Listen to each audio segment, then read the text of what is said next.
There.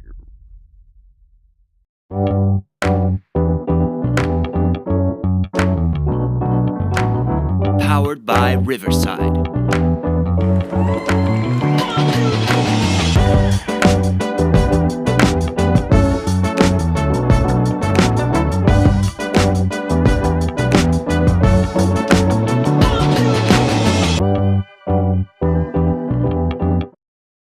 Powered by Riverside FM. What I'm trying to say is that if I can change, Я думаю, что каждый тоже изменился and сегодня. you can change, Вы можете измениться. everybody can change. Каждый может измениться. You're listening to WildFireRadio.com presents the Jerry Torres program. No bad news, no sad news, no politics, no religion, just happy fun stuff. And now, here's your host, Jerry Torres. Five-time Emmy Award-winning anchor Ron Burgundy and Tits McGee. Now go do that voodoo that you do so well.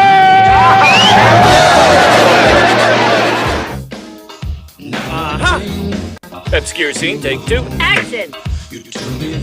What the hell? I gotta do this again. Son of a bitch. All right, let me explain what happened. All right. Now I'm on Riverside FM, okay? If you don't click the live, you don't hear the music. You hear my voice, but you don't hear my sound effects, you know. So what that does is it screws everything up, all right? So in other words, you hear my voice the whole time, but you won't hear the music, you won't hear the background stuff, and it's like my sound effects, and it screws everything up. So I had to pause my original version and now record. So that way, I mean, now you can hear the background sounds. Like, wait a minute, what the hell? Oh, no. Okay, get that out. Hey, I don't want that. There we go. Like, okay, like here's a good example here. Obscure scene, take two. Action! Okay, now, say if I did not hit live, you would not hear that. All right, you would not hear the sound effect in the background like this one right here. You would have never heard it. You would have never heard the music either. So in other words, it was like almost 5 minutes of recording would have been for nothing. All right. But I am on TikTok live and I'd like to say hello to everyone out there. So what I'm going to do is, like I said earlier, about 5 minutes ago, was that I'm going to stay on for like about 5, maybe 10 minutes. Say hello to everybody out there in TikTok world, since it's been a while since I've been on live. You know, I'm not going to play music in the background. Now the big trend in TikTok is everybody now wants to be a DJ. Everybody, what's going on? They're always twisting the knobs, you know, looking to the left, looking to the right. Hey, what's going on there? Hey, leaving us a tiger. Welcome. You know what I mean? They always play the music in the background. You know, I here's an example. All right, watch. Like they always play the music in the background. Let's see if I got one right here. I think this is a good one. No, that's not it. Damn it. That's hold on, how about this one?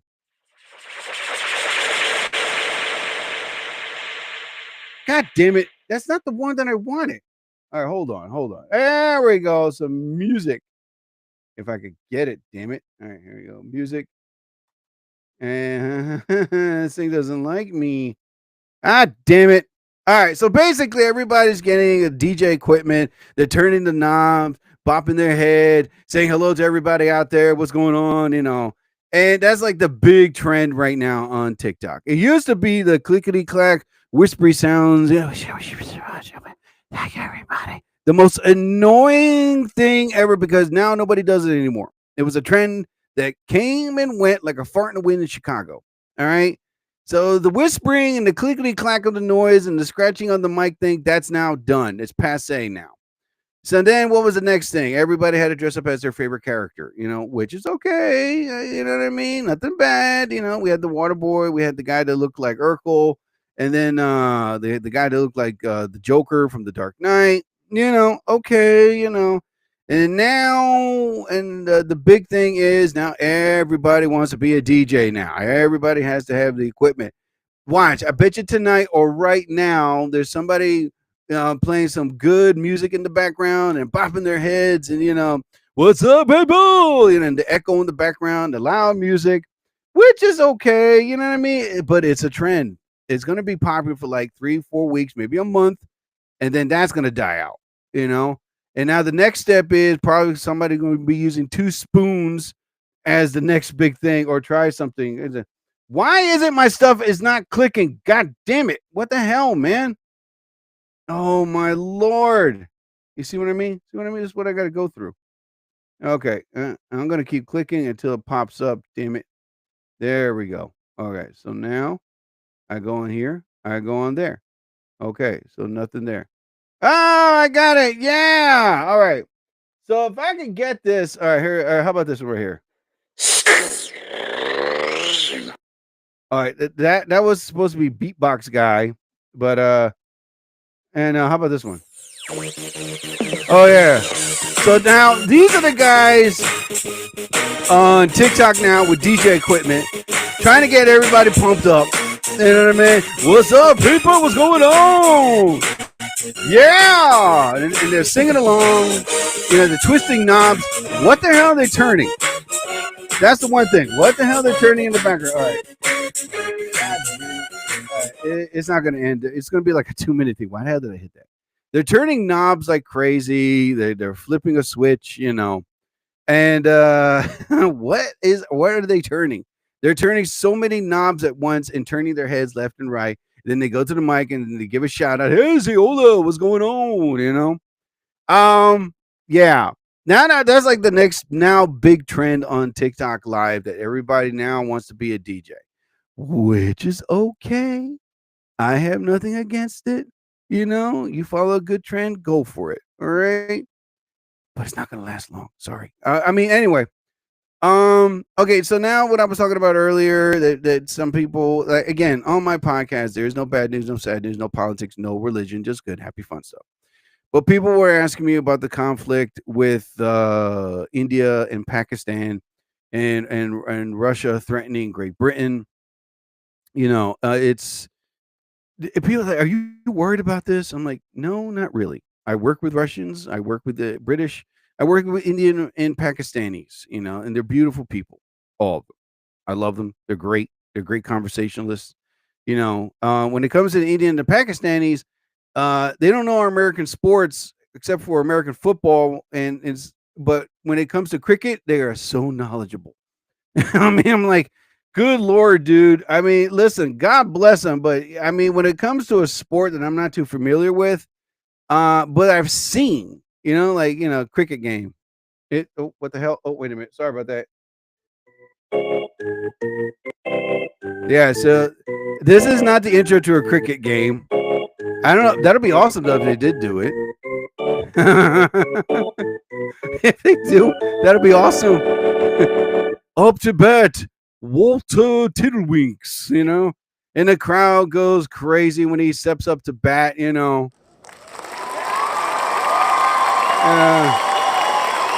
coming up to bat, Walter Tiddlywinks III of the British royal family. Sporting the cricket. Yes, he's up to cricket, ladies and gentlemen. He'll perform a wicked woogie. No. Sorry about that. Didn't hush my growl. But the way I see it is like this. I'm not worried about it. It's between these two countries. Okay. Hopefully they can resolve something. Maybe it's not between two countries. It started with these small terrorist group attacked an innocent group of people, and when they asked them who was Muslim or preached something that was from the Quran, and those that did lived, those that didn't, they killed, and that's what started everything. I know. I saw the news. I did my deep research about it, and it was in Kashmir. Supposed to be like a popular tourist place. But the way I see it is like this. All right. Right now, India is slowly retaliating. They're putting a heavy military at the border. Pakistan is too. You know, I'm not worried about it because, again, it is not my country, but I do love the Pakistanis and the Indians. And I really don't want this to escalate any more than it is now. As for Russia and Great Britain, the threats, it's like, dude, seriously? I don't know, man. Is it going to get better? Is it going to get worse? I don't know. I can't predict the future. You know, it's like for me personally, it's like now I'm just not afraid to die anymore. I'm not. I'm not. You know, but here's the thing, and anyone will tell you, you know, military weapons experts from the world, from nuclear physicists, scientists, professors, even on YouTube, even like the top of the top of nuclear weapons, and they all said the same thing. If they launch a weapon of mass destruction, we're done. All of us. There's nowhere to run, nowhere to hide. You can be underground for 18 months to 2 years, but when you come back up, it's still unlivable due to the oxygen, water, animal, plant life destroyed. You know, and next thing you know, Earth will be a desolate place for the next 20,000 years. And so, you know, what's the point? No one's going to win. There's a book that I'm writing, and it's entitled The Ruler of Nothing. And I'm not finished with it. I still have a lot of ideas I have to put down and write it. But the concept of the book is this: a man, two men, actually two people, and there's no description, just you know, you don't know if it's a man or a woman leader, but they launch missiles, and each city, each country is destroyed, slaughtered. But they live underground, and all of a sudden they come back up 2 years later. Earth is unlivable. No food, no water, everything is destroyed. The air is unbreathable, the water is undrinkable. There's no livestock, plant life's destroyed. And next thing you know, underground, 2 years, they're running out of food, they're running out of water. They're trying their best to figure out what to do, but scientists from the beginning were saying if you launch these missiles, Earth is going to be unlivable, it's going to be dead. There's nothing you can do, you know. But stubborn as politicians are, oh, we can do something. Oh, yes, we can, you know, because I'm a politician. I know more than the people of the universe. It's like, no, you don't. They tried everything. Nothing worked. Nothing. I'm trying to recycle water, to get earth and to grow something, to try to manipulate or to clone livestock was couldn't be done. Next thing you know, it's their humanity is now becoming extinct slowly because there's nothing to do. And they realized that the both leaders are now fools. They weren't victorious. They weren't leaders. They were fools. And all of a sudden, that's the end of the book. They just look up at the sky, and whatever humanity is left, they're going to slowly die because there's nothing they can do to revive life. You know, the reality is it's not like science fiction. It's not, I don't want it to be a science fiction book. I want it to be a fictional book because there was an episode on Star Trek. They talked about the Great War. They didn't say World War III. They said the Great War. And, you know, I forgot who it was. I think it was Bones or Captain Kirk. So how come they didn't launch nuclear missiles or weapons of mass destruction, you know? And Captain Kirk said, well, leaders in those days weren't fools. Well, let's see if that's true, you know? But I'll be honest with you. If, God forbid, it does happen, I'm not going to run and hide and be like, what are you going to do, guys? You know, just try to live life to the best of your fullest. Don't worry about it. Don't try to think about it too much. Hey, we got a new pope, all right? So maybe he can do something, all right? Hey. Yeah. Shh. Good Lord, my crowd is going crazy.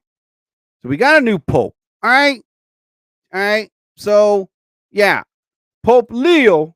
Yeah. Now President Steve was pretty much joking about it. Yeah.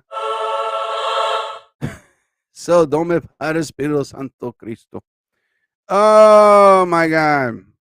So listen, don't worry about it. Don't freak out over it. Relax, people. Okay. So Mother's Day is this Sunday. Tomorrow, me, my brother, and my dad are gonna go to my mother's gravesite and plant flowers, pay our respects, hang out for a while, and then go to a nice dinner. And then I'm gonna drive home. You know. Again, I was saying it to my previous podcast show. If if your mother's still alive, give her flowers. If you do or do not get along with your mom, or you hate your mom, that's personal. I don't know why. Yeah. Maybe she had sex with your best friend. I don't know. Or she was opposite of it. Whatever. But try to do your best to. But if you have a good mom who took care of you and everything like that, buy her some flowers. Because I was at a supermarket today. They had bouquet of flowers everywhere, dude. Even ones with the balloons, whatever. And I was like, you know what? So I bought a bouquet of different color roses. And come tomorrow afternoon, we're going to my mom's gravesite. We're going to plant them there, pay our respects, and then hang out maybe 5, maybe 10 minutes. And then after that, come home, Because some people have their moms that are still alive. That's good. Try to do your best to be a good son or daughter. And some that didn't pass away, either from natural causes or from unquestionable death, let's put it that way. Do your best to be good and respectful to your mom the best way you know how. There's some moms that are not here anymore, like mine, and some people that I know, they will get emotional or they'll lose it, or they'll break apart when they go to their gravesite. And it's understandable because that's expressing how much you love them and how much you miss them. There's nothing wrong with that. And if you cannot attend, your mother's gravesite or cemetery, or you can't attend to step foot on a cemetery, doesn't mean that's understandable that you cannot, because you don't want to lose it and that's understandable. I mean, if you can't go to a church, light a candle, or sit around with friends and family and reminisce how good of a person she was when she was alive, play her favorite music, cook her favorite meal, and something. And what I'm planning to do is, like I said, we're just gonna go find her gravesite, plant her flowers, say a few things, and then after that, go to a nice Puerto Rican restaurant that's not too far from there, have a nice meal, and just go home. You know, if your mom is alive and your son or daughter, treat her. I mean, take her to a nice. Well, even though Sunday is going to be extraordinarily packed with restaurants, good Lord, man. Sheesh. Find a good place that's cheap on food, because I've been reading this online, and Nick McElwain from the President Steve show said that be careful of the buffet places that you go to, or these restaurants, because sometimes these places jack up the prices. I said, well, not very much. And her husband is altering in a hospital. He has cancer. Well, I hope he feels better, Vanessa. I hope he does, So yeah, if you're going to take your mom to a nice restaurant, remember, do your research. Find a nice restaurant that's very affordable, cheap. You know what I mean? Because yeah, the place that Nick McElwain met was like $95 a person. What? Are you nuts? $95 a person? Hell to the no. What? Yep. What was that? Yep. What? Yep. What? Whatever. Yeah, I am not gonna pay $95 a person, and there are a lot of nice places out there, you know. I mean, Old Country Buffet, that's affordable. Take them over there, you know. There's a lot of McDonald's. I mean, you know, Happy Mother's Day, buy a Happy Meal. There you go. You see what I mean? You know, and people are like, that's cheap. No, that's being wise. You know, it's like, um, when my mom was alive, she didn't like that stuff. She really didn't like it. She just wanted flowers and balloons, whatever, and she just wanted to stay home, watch her favorite shows, or fall asleep. That was it. You know, there was a time when she was like much, and like 20, 30 years ago.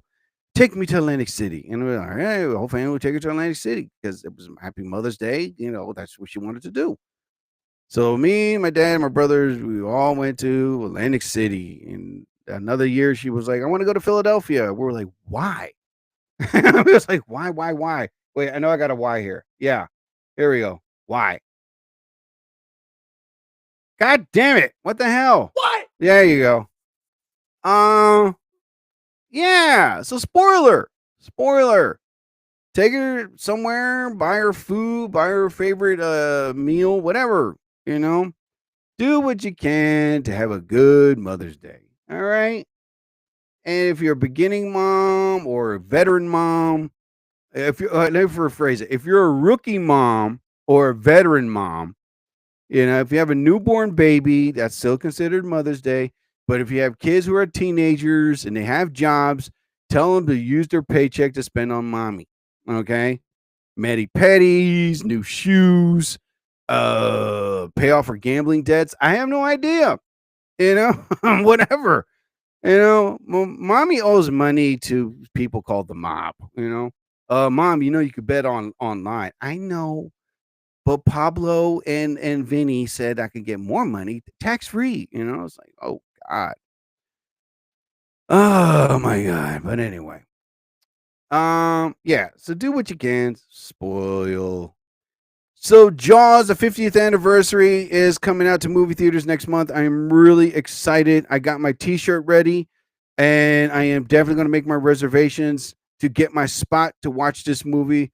Now, mind you, the movie came out in 1975. I was born in 72. I was about maybe 3 years old, but when I saw it on what was it on early cable days.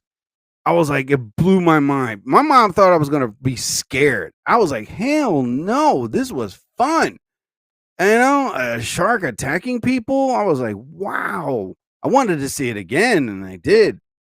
And then the other time I saw it on VHS at the time before DVDs came out. All right, people, bear with me. And I really loved the film. I fell in love with it. And again, hold on. There were other previous shark movies that came out. Never. They were not ever close, ever. They were horrible. Oh, good Lord. And no, I'm not going to play the Jaws theme song in the back. But when the first Jaws came out, I loved it. To this day, I am glued. I know the lines. I know.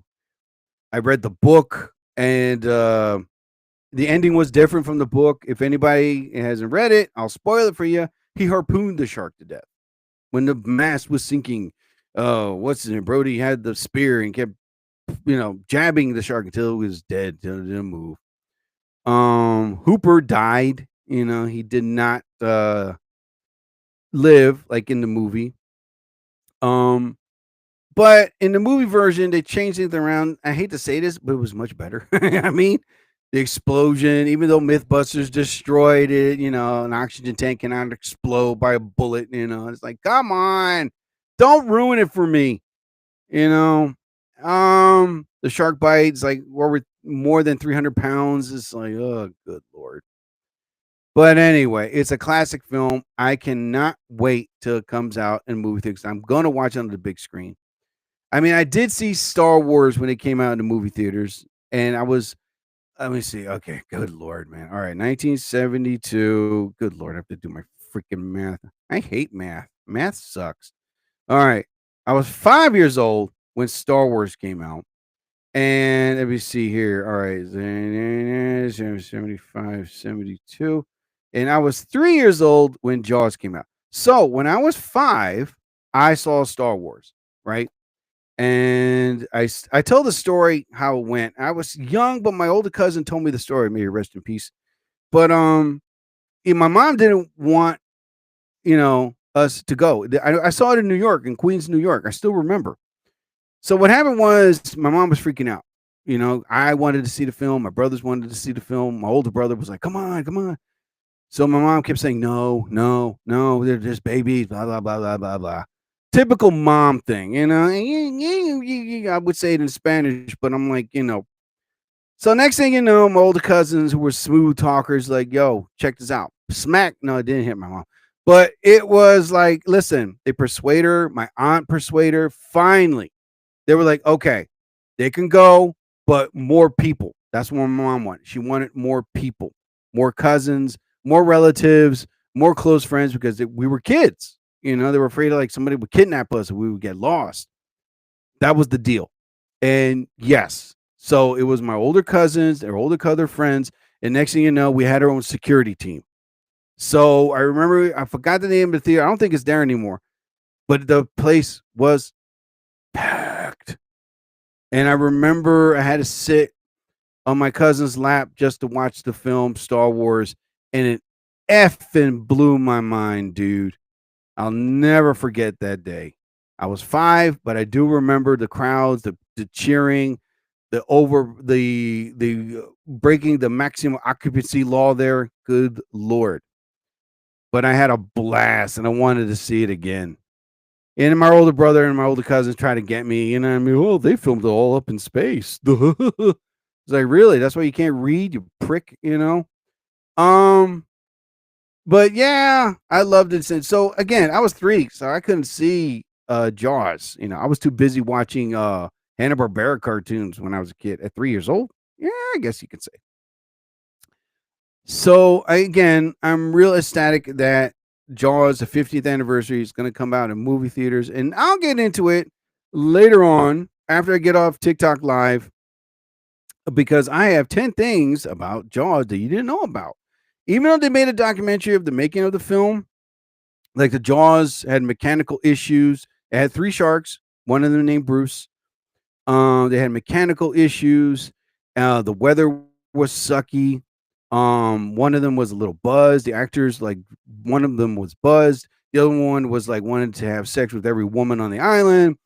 Roy Schneider was like, getting frustrated and angry, whatever. It was like a lot of issues, and Steven Spielberg handled it like a pro, and the actors pretty much saved that movie. They did.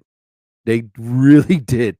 You got to see the documentary of the making of it, because they were depending on the shark to make more attacks on people. But when things were just going awry and things were not working as planned due to many issues, the actors saved the day and they saved the movie. As professional as they were, they did it with the training that they had in theater and acting. They said, you know what? We're going to do this. And they did. And they saved the movie. So, because there were supposed to be more shark attack scenes. But again, Bruce and the other mechanical sharks had issues. A lot of mechanical issues. So, yeah, man. So yes, on I think it's June 20th it'll be out in movie theaters. I'm so effing excited. And I am gonna buy that popcorn box. There's a Jaws popcorn box where you open up the mouth and the popcorn's in there, and bam, boom. I don't care. I'll pay $50 for it. I don't care how much it costs. So the Pope's first day is pretty good. Pretty good. Yeah. I don't know what he's gonna do in his first, like, I need to rest. He just mute. Yeah, I know the poor guy had a long day, so he's probably resting, getting his thoughts together, working out his game plan, because now he's gonna do, I think, a world tour of his Pope, the Pope and the people, so if he comes to Philadelphia, again, I say, if I bump into the Pope, the first thing I'm going to say is, dude, I give him a big bro hug.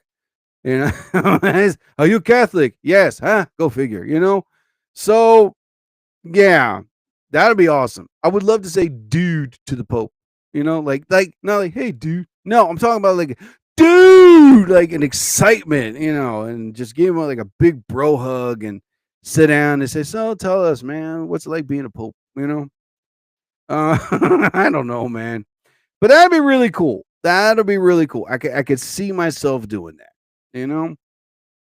Oh, good Lord, man. So there was hardly any rain today, as they were predicting with this meteorologist to go back to school and learn that it's going to rain all day and a thunderstorm, and then an earthquake is going to happen. It's like, oh my God, sheesh. Asking for a friend. And listen, there was no heavy rainstorms, no nothing. Damn it. I know. Yeah, but I mean, it did rain a little bit here. It is cloudy. It is kind of a little chilly willy. So, I mean, tomorrow's going to be like a good 72 degrees. And I know, like I said, I got it all planned out. So, yeah. President Steve today, again, they were mentioning about Kathy Romano not being on the show. And the poor guys went through a lot yesterday. It's an emotionally draining. It was kind of weird not hearing her voice. It was kind of weird not hearing her comments on the show. It was like they're missing a piece from the puzzle, But we all know that Kathy Romano is a strong woman. She's going to be back on her feet. And I think she should do her podcast in her house, because I was listening to Joe Rogan's show, and he was interviewing a hunter. What's his name? Damn it. I have it here. Un momento, por favor. Cameron Haynes. He's a professional hunter and podcaster and stuff like that. But on his podcast show, he mentioned something that was very interesting, and it's the truth. Podcasters do it better because there's less people involved, and he's so right about that. Immensely right about that. Because when I got my degree in communications, I wanted to work for a radio program show, like anything, rock. But I needed to have the freedom. I needed to be more creative and not have no interference of any kind, or someone telling me how I should say this and what the hell I should talk about, or what they think I should talk about. Put it that way. That's not freedom. There was a story about this guy who was hired from the radio. He was excited, and oh God, what was the guy's name? He was on President Steve. But anyway, he got hired, and some California radio show, and he got on there, got on the mic. It was kind of like a podcast talk show, and all of a sudden they effed him pretty hard because they were telling him what to talk about, what to think, what to say. No, you got to talk about this. You got to talk about this. You got to talk about this. And he was like, but I don't want to talk about it. I want to talk about, what happened the other day, the stuff that I bought, the comments they're talking about in this, in the news. And they were like, nah, we want you to talk about, we want you to talk about what we tell you to talk about. He quit in 4 days. And he said it pretty loud, F you guys, I'm out of here. He didn't say F, he said the full word. And they were like, you don't know what you're missing? It's like, yeah, my sanity, my self-respect, my freedom. I'm out of here. F you all. And he walked out, and they had no DJ to fill the spot. They had to play music like crazy. And he didn't sign a contract, thank God, but he says, I'm gone. But that is why when I went on Wildfire Radio, I remember my friend Latisse Mitchell pulled some strings, got me on there. And they asked me, the first thing they asked me, so what do you want to talk about on your podcast show? What is your topics? And I said, well, I want to talk about sports, food, women, cars, movies, something that happened to me today. And that's pretty much it. And right away they said, "Okay, we got your spot." I was like, "What? What?" Now I didn't get paid, but it was a good experience for me to learn to be what I'm doing now. You know. So for almost 3 years, I was on Wildfire Radio every Wednesday, the Jerry Torres program.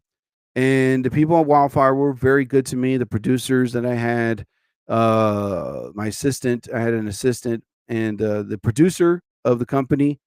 I don't know if he's still in charge, but he was a good man, and he let me. There was one little tiny incident that I wanted to talk about, and my producer at the time goes, "No, don't talk about it." And on the air, I said, "Why not?" He says, "It's too sensitive right now." Even the producer said, "Don't." And I said, just go with the flow." I was like, all right, all right. So I didn't talk. I forgot what it was. Um, so I didn't talk about it. But they were impressed that I didn't talk about politics constantly. They were impressed that I didn't talk about sports the whole hour. They liked it that I mixed it up. You know what I mean? Talked about a hot female celebrity, and then I talked about the great hot food that I had, or I would mention a restaurant that served the hot food. Some classic cars in movies. That was another thing they liked about. The car from Cobra, the Knight Rider car, and the A-Team vehicle. They loved that because they wanted to hear the history of the car, how it came up with. Now everybody on YouTube is doing it. Damn it. And so on and so on and so on. Even with movies, I even talk about classic movies that people should watch. And right away, the full hour was that, and they loved it. They loved to hear something different. Because when I studied communications, that was pretty much everybody wanted to talk about one thing: politics and sports. That was it. I was like, no, I don't want to talk about politics. I effing hate politics with a passion and a religion. I love sports, but I don't want to talk about it all freaking day, all freaking hour. I want to mix it up. I want to talk about this, that, and the other thing and continue on with more different topics. Mix it up. Mix it up. So I was listening to that Joe Rogan interviewing Cameron Haynes, and he was right. Because when you work for a radio show, or NPR or something like that, some of these are not even radio shows anymore. They're podcasting, but they're run by companies, multi-billion-dollar companies, and sponsors. And there's like a little iffy right there because now they controlled by the FCC, and they tell you, you got to be careful. Don't talk about this. Don't mention this. It's like, great, but I want to talk about this. They were like, well, you can't talk about it. It's being censored. You'd be canceled. Then we'll get in trouble. It's like, oh my God. That's why President Steve do an effing great job, because they try to avoid stuff that's happening now, the negativity, the danger, and they know not to talk about it. They don't talk about politics. They don't talk about the sad events that's happening now. They try to avoid it, but they bring happy, hysterical stuff that I love, like farts. The idiots that break the law and they go to jail. And so on. The list goes down. They mix it up, and that's why I learned from them. But if I actually work for an actual radio show, I would be terrified. Not because to talk about, am I going to keep my job the next day? Am I going to get fired or sued because there was something that I talked about that I shouldn't talk about? And so on. It's like, and not only that, they're going to control me. It's like, I can't talk about this. I can't say that. What the hell? Or my intro. That's another thing. Oh, be careful. That's a copyrighted song. It's like, no, not really, because I speak over it. Number one, duh. I went to school for this. I spoke over it, and I didn't play the full song. It must have been like the intro is no less than 1 minute long, right? Less than that, but I speak over it.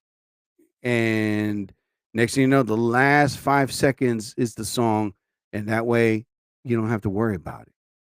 You don't have to pay them money.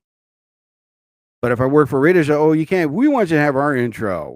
The Three Stooges. Like, wait a minute, you just said about it. Yeah, but we bought the songs. Blah blah blah. We own your life and your soul. That's the issue about working at a radio show. You don't know how long you're going to have your job. If you do or say something wrong, or they have a budget cuts, and next thing you know, you're laid off. It's like, good Lord. Mm, mm. The best thing is build a studio in your house. Try to see if you can get sponsors. Try to see. That's why I'm on Spotify and Riverside, and I would love for them to pay me. I'm working on that, and I've been working on that. Again, people, it's not overnight. It's I would love TikTok to pay me. It's not overnight. It takes time. It takes a lot of time, people, for that to happen.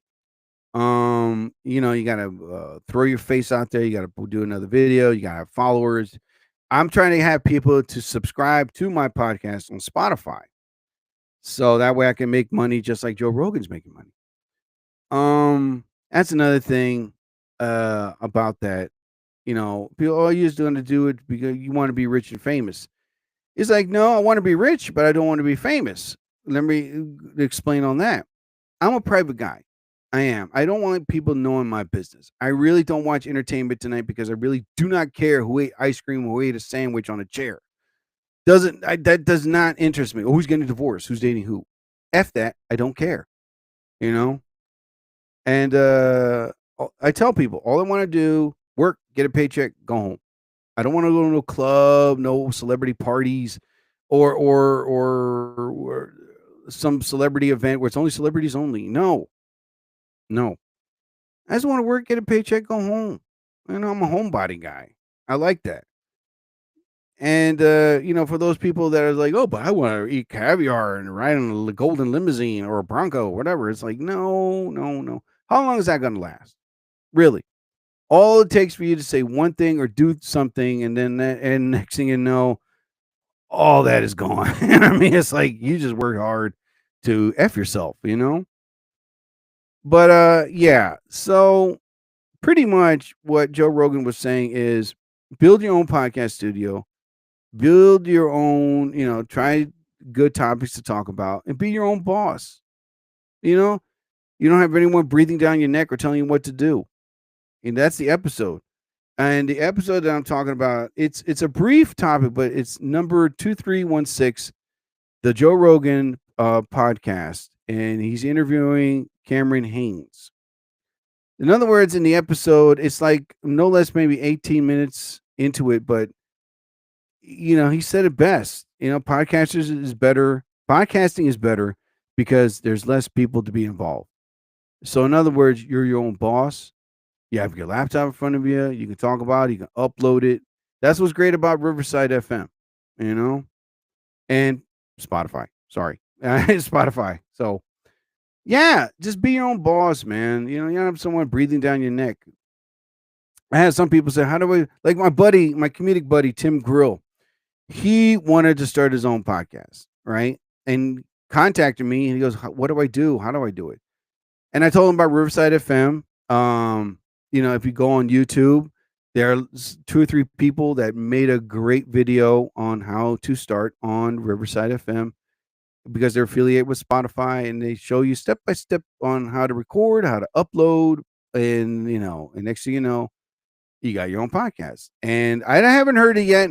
Grilling with Tim, I don't know, but I mean, I said to him, listen, you're a professional musician. Talk about music of today and old and new, and then find topics. If you're into the music world, then that's your topic right there. But mix it up. First talk about classic rock, and then very famous instruments of old, and then how did they come up with the song that's so popular now? Well, what was the storyline behind that song, and so on. And so he liked the things it's about what to talk about. Because the worst thing you could do is be behind the mic and go, I don't know what to talk about. A lot of ahs and ums is not conversation. A lot of ums and ums means that you have nothing to talk about. You're trying to think what to talk about, which is why you should have it on a piece of paper, write it down, and then that way you know what to talk about. Because a lot of ums and ums, people think you're just making a prayer. Oh, meditating. Oh, good Lord, man. Well, anyway, I'm about to get off TikTok Live. Appreciate everybody coming on. Later, I'm out. Bye. Okay. I'm off. I'm offy. I'm offy. All right. All right. So, all right. So let me get back here. Let me get up there. Binga, banga, booma, booma, booma, booma. All right. So let me get off here. Bam. All right. All right. So now, let me see here. What the hell is this? Hold on. Your payment has been returned. 5-3 due to insufficient funds. All right. Anyway, I'll get into that later. And I cannot believe I said that pretty loud. What the hell? Okay, so the topic that I wanted to talk about, everything about Jaws that you didn't know. Okay. So again, like I was saying a few minutes ago, that the Jaws 50th anniversary, the original summer blockbuster, turns 50 this year. And here's everything you need to know about what matters. Now, Spielberg's Jaws turns 50. It's a milestone birthday. Came out in 1975. And they have toys and games and the book. If you were, the original cover of the book looked like a whale. It was Hollywood that pretty much changed it and looked like a shark, you know. But one, as you already well know, the 1975 Jaws, an adaptation of Peter Binkley's 1974 best-selling novel of the same name about Amity, a small coastal tourist town, which is not fictional, on Long Island, not Boston, all right, which everybody thought it was. But, you know, there's shark attacks, and Roy Schneider, Richard Dreyfuss, and Robert Shaw. Three of the best actors, and Richard Dreyfuss is the last surviving cast member, I believe. So, where was Jaws made? Okay, the shark. God damn it! What the hell? All right, here it is. Filming of Jaws began in the spring of 1974 in Massachusetts, with Martha Vineyard standing for the Long Island. Universal Pictures production was the first major motion picture released by a studio to deal with such extensive photography on the ocean. So basically, it was filmed in Massachusetts. Now, all right, here's the other question. How did they make Jaws shark attack? All right, Jaws is famous for its use of mechanical shark to stand in for the real great white shark. But it's made for famous for all time. Spielberg and company had to work around the mechanical creature because of simply it wasn't working. Production designer John Alves supervised the creation of the three different mechanical sharks of the time. You see what I mean? I'm educational on this stuff. Spielberg turned to more suggestive methods of photography using tracking shots in the ocean, dorsal fin popping up of the water, the actor's ability to give out great performances, and the film's strength showing the shark itself in key moments. All right. Eventually became a defining feature of Jaws and added of suspense. God damn it. Hold on, man. My soundboard is about to go down. The legacy of Jaws. All right. Jaws was based on the best-selling novel, but it was also filmed, released in relatively unknown director. After the troubled production that saw the budget soar, despite troubles with the principal photography, though the film was enthusiastically received by audiences in less than 2 weeks, it made back the production cost. By the end of its run, it was the highest-grossing movie of all time, a record it held until Star Wars came along 2 years later. Wow. All right. So, what the hell? Oh my god. So, the Jaws 3 sequels sucked and bombed. The most memorable moments of each Jaws film. Okay. So, the Jaws movie, everyone knows, is if you got Peacock, the streaming service, you can catch it. You can watch the documentary of the film. Now, fans of Jaws know the classic lines, you know. Put it together, they make a perfect movie, okay? The acting and the shark, right? Now, the famous line, you're going to need a bigger boat, all right? For all things, it does underscore what Jaws is. But let's start with Chief Martin Brody's, played by the great Roy Schneider, aggravated chumming with the retirees on the boat, you know what I mean? And all of a sudden, the shark erupts from the frame. Everyone knows that scene when the shark just jumps up and you see Roy Schneider pan back with a cigarette in his mouth. And he slowly goes into the, into the boat and just says, you're going to need a bigger boat. The line itself has since entered the lexicon as a term to mean someone is woefully unprepared for the task at hand. It's bigger than the movie in the terms of its perfect convoyance. Oh, we're in trouble. You know what I mean? So that's a famous line. John Williams, the foreboding score. All right, the famous right. Now basically the actual size of the shark was 25 feet long. All right, 25 from nose to tail. You know, the foe has been fully revealed, and the heroes all have been sobered to fight the shark. Okay. So, oh my God, there's a long history, and no, I am not going to get into the other Jaws 2 to 3. They have been sucked. But the highlight of this movie is great. It put a fear of people going into the water. I kid you not. People were terrified to swim in the ocean water, and it was never like that. The idea of the story came of when 1920s, when a shark was attacking people in New Jersey, right? And I think it was 6 people that were killed. They didn't know what it was. Everybody was hunting the shark. Every professional fisher was like, they don't know what it was. They were looking for it. Look it up. That's where, the author of the book got the idea. And next thing you know, okay, the origins of Jaws. All right, let me put that down. All right, let me go here and we go there. All right. Let me see. All right, now I got to speak it into it. All right. Where was the idea of Jaws came from? All right. All right. Shut up. Oh my God, I hate this thing when it talks over me. Oh, good Lord. All right, it wasn't in Montauk. It was New Jersey, okay? Sheesh. Oh my God. Oh my Lord. Okay, so the shark attacks that were in inspiration for Jaws. Okay. Here it is. 1 rogue shark, I said 6. It was 5 victims in mysterious threat of the era of the killer great white shark. And it wasn't a white shark, it was a bull shark, because bull sharks are known to swim in fresh water. Now, in the summer of 1916, panic struck the Jersey shore. A shark sunk its teeth into Charles Van Sant, a 25-year-old son of Philadelphia businessman, out of the evening swim, the resort of the Beach Haven, July 1st.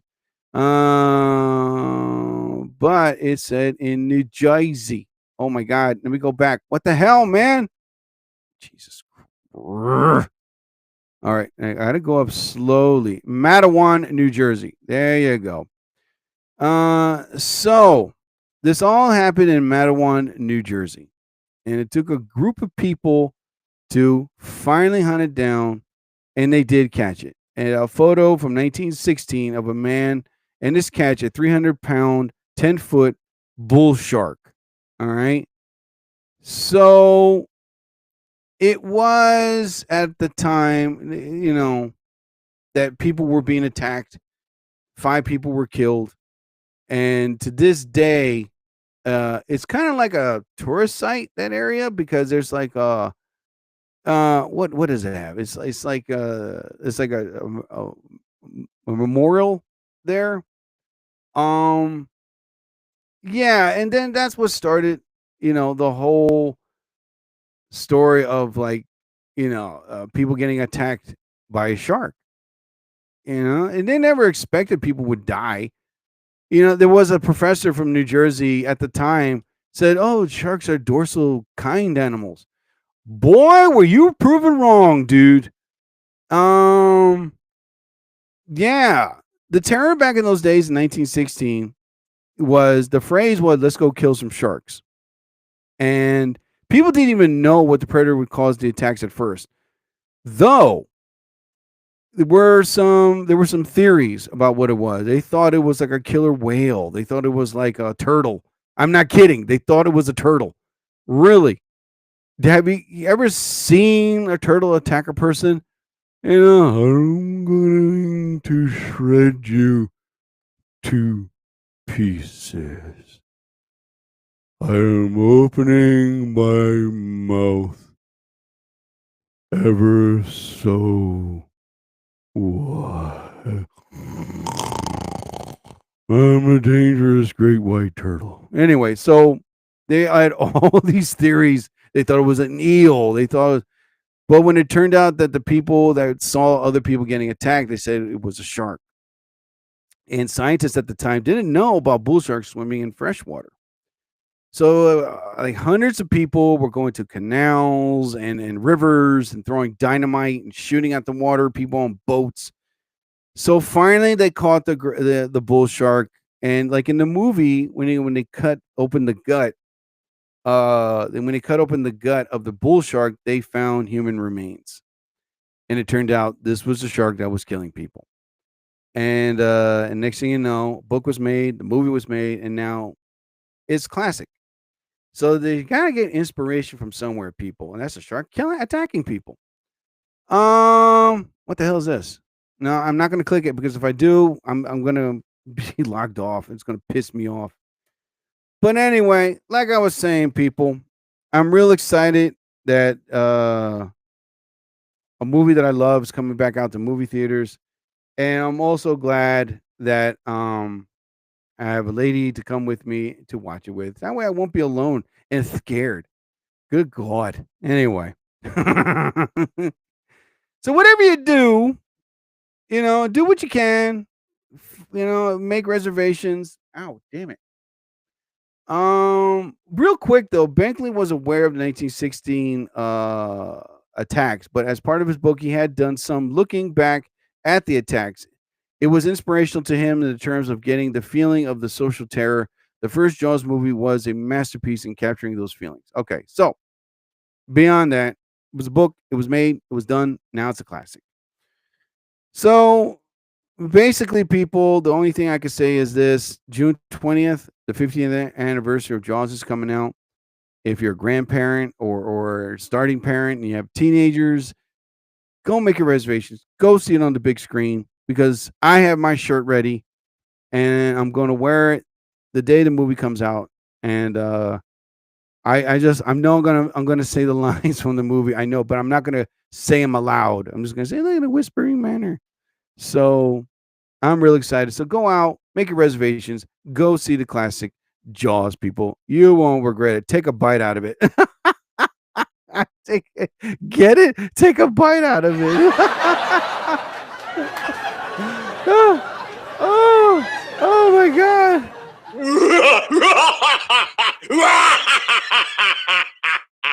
All right, ladies and gentlemen, that's about my time for the Jerry Torres program.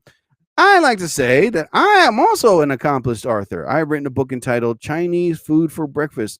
And you can find my book either on lulu.com, that is Lulu, or on Amazon Kindle.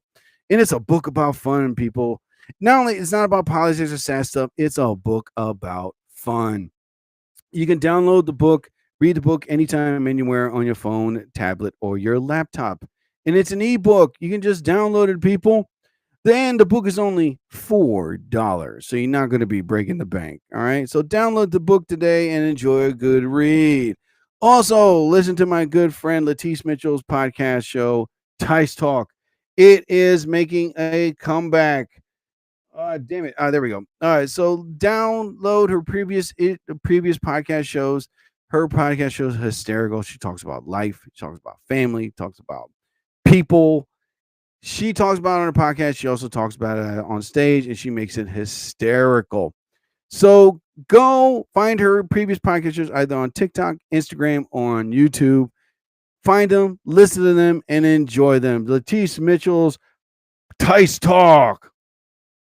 It'll make your head spin. Latice Mitchell's Tice Talk. Real bad. Remember, Latice Mitchell is Tice Talk. In your face. Tice Talk. It'll knock your socks off. And also listen to Gordo B's new album. It just came out. Go on Instagram or on YouTube or on TikTok.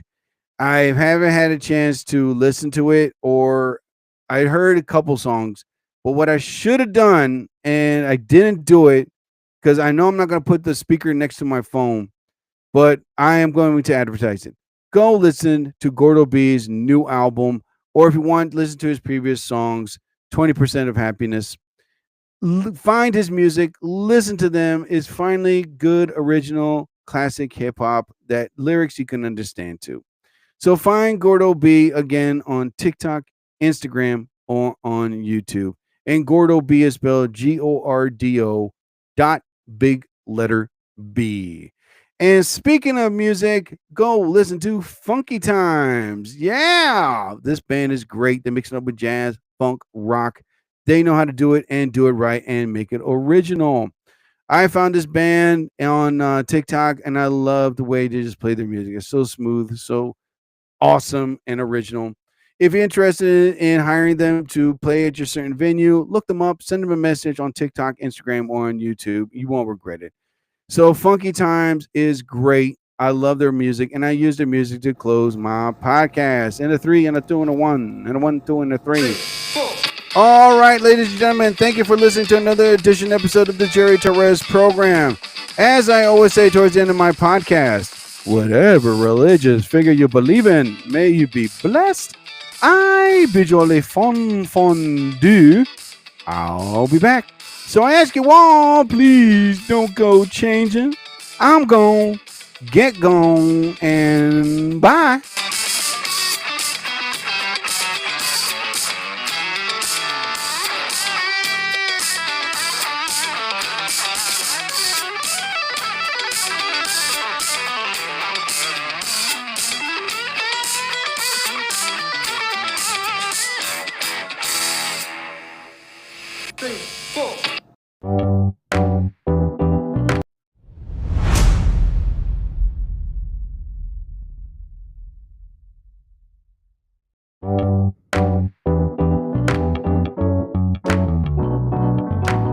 Powered by Riverside.